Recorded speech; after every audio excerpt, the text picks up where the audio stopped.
तर अजित पवारांच्या अस्थि विसर्जनानंतर अवघ्या 24 तासात सुनेत्रा पवारांनी उपमुख्यमंत्री पदाची सूत्र हाती घेतली आहेत। मात्र 24 तासात राजकीय घडामोडी कशा घडल्या पाहूया।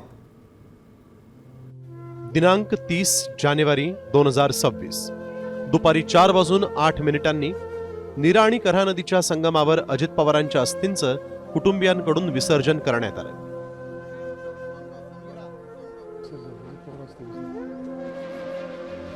त्याआधीच दादांच्या राष्ट्रवादीच्या वरिष्ठ नेत्यांनी मुख्यमंत्र्यांची भेट घेतली आणि राजकीय हालचालींना वेग आला।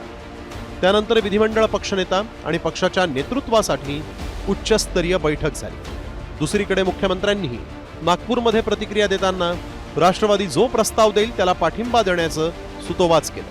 कुठलाही निर्णय जो काही घ्यायचा असेल तो राष्ट्रवादी काँग्रेस पक्ष घेईल आणि राष्ट्रवादी काँग्रेस पक्ष जो निर्णय घेईल त्याच्या पाठीशी आम्ही उभे राहू, सरकार म्हणून आणि भारतीय जनता पार्टी। मुंबईत दादांच्या राष्ट्रवादीच्या नेत्यांनी सुनेत्रा पवारांना फोनवरून शपथविधीसाठी येण्याची विनंती केली। त्यानंतर रात्री सुनेत्रा पवार मुंबईच्या दिशेने रवाना झाल्या। पहाटे सुनेत्रा पवार मुंबईत अजित पवारांचं शासकीय निवासस्थान असलेल्या देवगिरीवर दाखल झाल्या।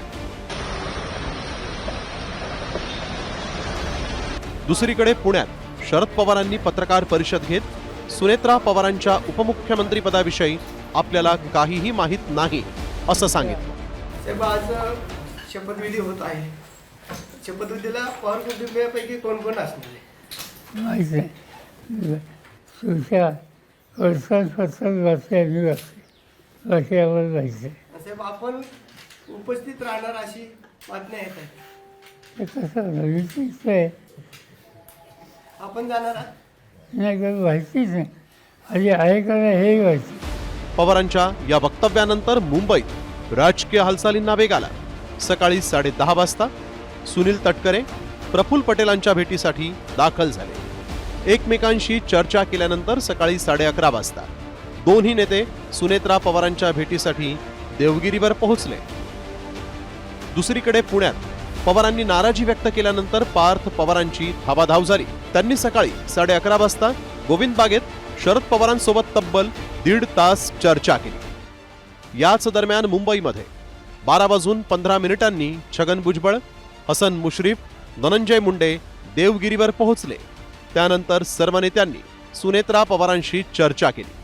ही चर्चा पूर्ण होत असतानाच दादांच्या राष्ट्रवादीच्या आमदारांना सिग्नल दिला आणि सर्व आमदार 1:30 वाजता विधान भवनात पोहोचले। त्यानंतर 2 वाजता प्रमुख नेत्यांसह सुनेत्रा पवार विधान भवनात आल्या। यानंतर 2:15 गटनेता निवडीची प्रक्रिया सुरू झाली। छगन भुजबळांनी आधी गटनेता आणि यानंतर पक्षाच्या प्रमुख पदासाठी सुनेत्रा पवारांच्या नावाचा प्रस्ताव मांडला।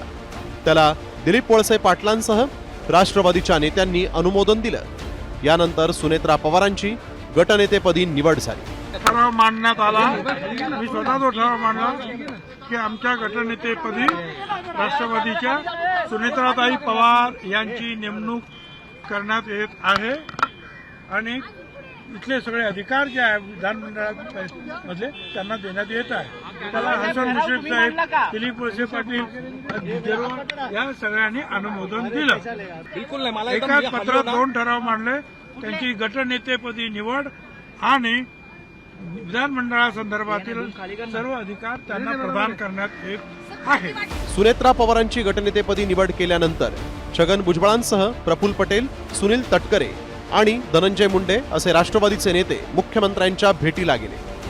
त्यांनी 3:40 मुख्यमंत्र्यांना सुनेत्रा पवारांच्या गटनेतेपदी निवड केल्याचं पत्र दिलं। त्यानंतर मुख्य सचिव हे लोकभवनवर पोहोचले आणि त्यांनी सुनेत्रा पवारांच्या उपमुख्यमंत्री पदाची शिफारस केली।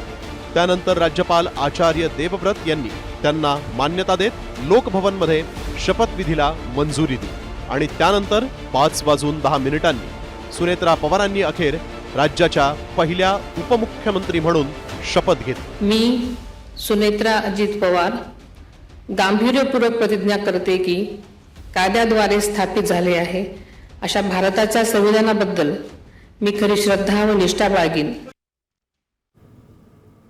घटनाक्रम आपण पाहिला।